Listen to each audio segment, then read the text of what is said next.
गांव के सब लोग मस्जिद में जमा हैं। दुआओं और जिक्र की महफिल सजाई गई है। रात का वक्त है और हर कोई अल्लाह के हुजूर अपनी आजिज़ी पेश कर रहा है।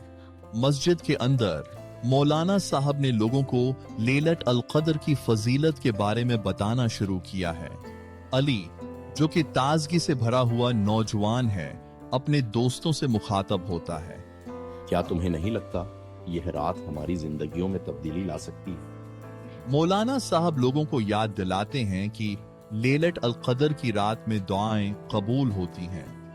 ये रात 1000 रातों से बेहतर है। अपनी दुआओं में कोई कमी न छोड़ो। हमजा, जो कि एक बुजुर्ग हैं, नौजवानों को नसीहत करते हैं। इस रात की बरकतों को समझो और अपनी जिंदगियों को बेहतर बनाने की कोशिश करो। अली अपने दोस्तों से कहता है, आओ दुआ करें कि अल्लाह हमें हिदायत दे और हमारी जिंदगियों को बेहतर बनाए। गांव के लोग सुकून और उम्मीद के साथ अपने घरों को लौट रहे हैं।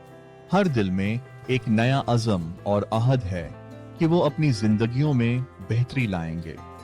लैलत अल क़द्र की रात ने उनके दिलों में रोशनी भर दी है।